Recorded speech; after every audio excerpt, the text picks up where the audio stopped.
Typhoon Rammasun blew through the Metro Manila area here on Wednesday morning. This is just one image of many of damage taking place out here. This one coming out of the Metro Manila area, just showing this roof coming off. At this time, 20 deaths have been reported across the Philippines due to this typhoon. Meanwhile, thousands remain without power today.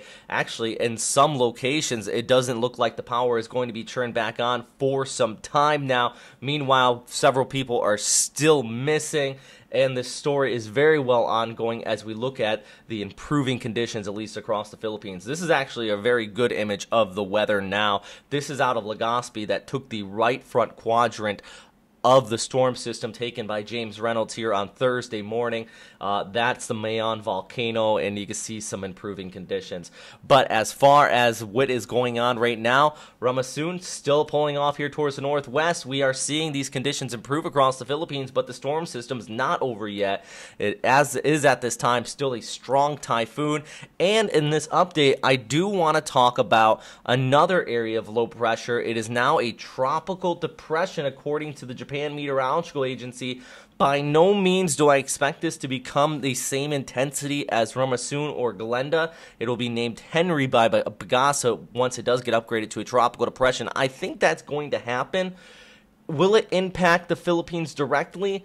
Honestly, I showed this image yesterday. I think it's going to take the more right extent, the more eastward extent. But we could see an enhancement of the monsoon from this new developing low, bringing some scattered showers and some gusty winds across the Philippines in the last place on Earth that needs it at this time. So, unfortunately, it does look like it could be the case. Let's talk about Rammasun, though. This storm system still pulling off here towards the northwest. Winds at this time, 139, gusting to 194 kilometers per hour, according to the Japan Meteorological Agency. Change it up, just show you the U.S. military, 130, gusting to 185, moving towards the west-northwest at about 22 kilometers per hour. Both agree on that. Both expect some intensification as well prior to landfall there in northern Hainan, with winds about 130 kilometers per hour. So we're talking about a Category 1, possibly the equivalent of a Category 2 hurricane. Still a strong typhoon, and still enough to cause some damage. The other big thing is going to be the rainfall. Actually, you're going to be seeing some showers there across northern portions of Hainan. That's the populated area of the island here, as much as 300 to 400 millimeters. So flooding is really going to be a big threat out of this storm system as we take a look ahead. So let's take a look at our Meteo Earth app here. This is the ECMWF model.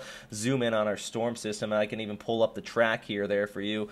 What we are going to be seeing with this storm system is it continuing the track on that northwesterly projection. I'll get rid of the precipitation. I'll just show you the winds. Winds already starting to set in across parts of Hong Kong. Actually, T3, I think at the latest as of making this update at 11 a.m. Hong Kong time, T3 was issued out here for you, expecting winds really to continue to max out, and actually you can even see it right here, expecting winds to max out around 50 to 60 kilometers per hour. The worst of this storm is going to remain well towards the southwest of Hong Kong. It's really northern Hainan, southern portions of Guangdong province where you're going to be seeing the worst impact from the winds, and these cities really along the northern extent of Hainan. This is the highly populated area. Several million people live out here.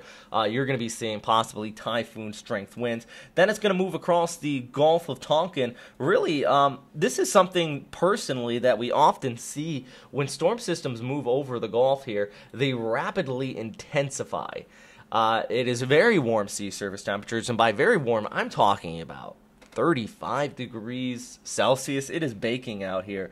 So that could cause some more intensification, and then we're going to see the storm system make landfall along the border of Vietnam and China. Big thing still out here, though, it's going to be the precipitation as it moves inland. It's going to hit those mountains there in northern Vietnam. Could cause some significant flooding. Storm surge near the coastline is also a problem, but I think in the long range, it's going to be the flooding out there in some of those inland areas. Could be seeing rapid river level rise and also that threat of mudslides. So a lot happening with that storm system as well as we continue to look ahead through the next 72 hours. Expecting that landfall there, as I said, by Friday afternoon and the evening hours. I don't expect any dramatic changes in the track either. As I mentioned earlier, basically this entire week, high pressure ridge off there towards the north. It has been dominating the forecast for Rammasun.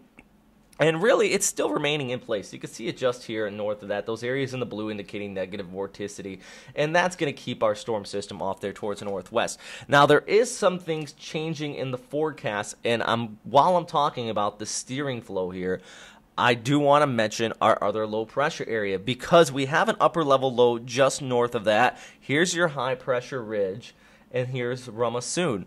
As that tracks towards the northwest, our upper level low is going to kind of combine with a trough there in the north. Rammasun weakens the ridge. There's a lot of things taking place here, but in all, this could be enough to trigger the ridge to break in half and cause our new tropical depression to kind of move off there towards the north, away from the Philippines. Most models actually in pretty decent agreement for this type of situation to occur, which would be the best case scenario.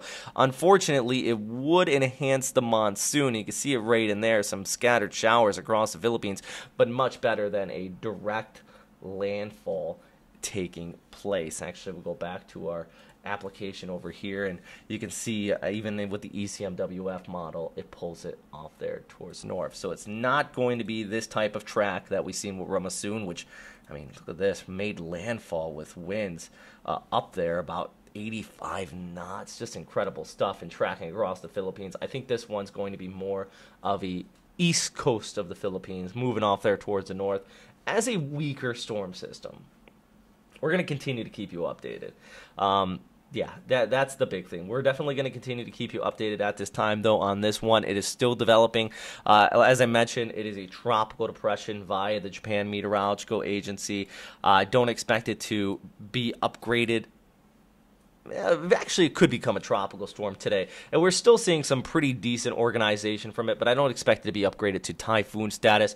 But as we've seen with Rammasun, sometimes these storm systems throw us through loops, especially in the Philippine Sea. There's a lot of ingredients in place, including those very warm sea surface temperatures that could cause these storms to rapidly intensify. But at least at this time, it doesn't look like that's going to be the case.